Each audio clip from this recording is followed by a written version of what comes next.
Is Maine here, the governor of Maine?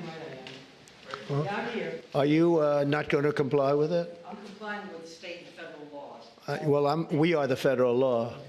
Well, you better do it. You better do it because you're not going to get any federal funding at all if you don't. See you in court. Every state, good, I'll see you in court. I look forward to that. That should be a real easy one.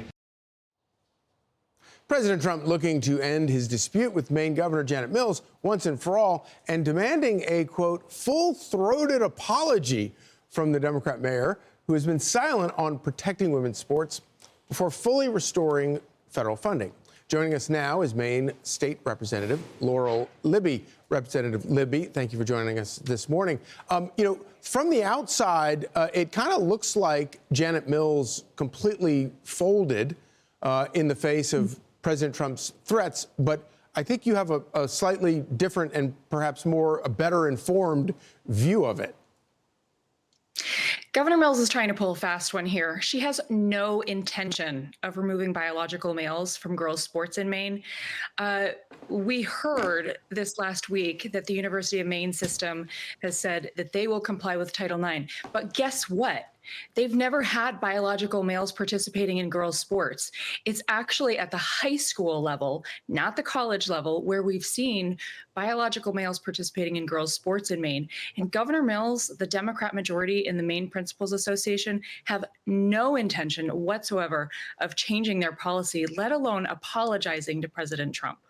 Okay, so that's absolutely mind-blowing. So the problem is actually even worse than what we think because it's, at the college level it's bad, but the idea that it's at the high school level is even worse.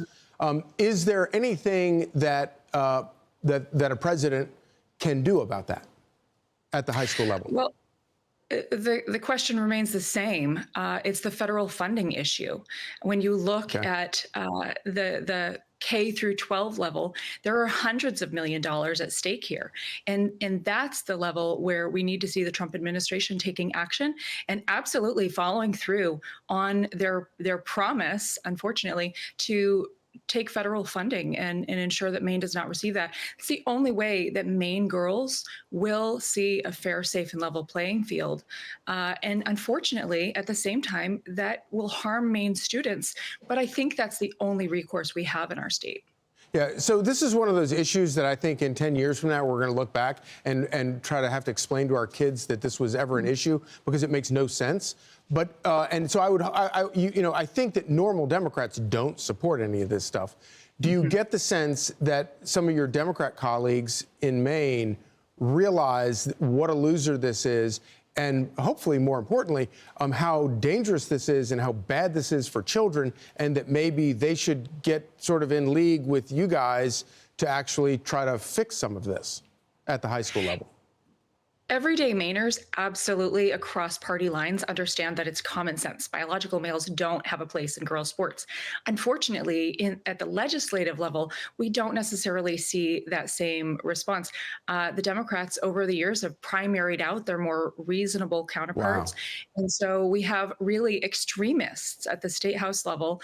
And that's why I see recourse necessary from the federal level versus the state level and anything legislatively.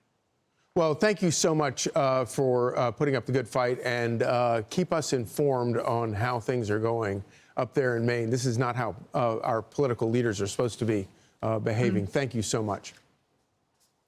I'm Steve Ducey. I'm Brian Kilmeade. And I'm Ainsley Earhart. And click here to subscribe to the Fox News YouTube page to catch our hottest interviews and most compelling analysis.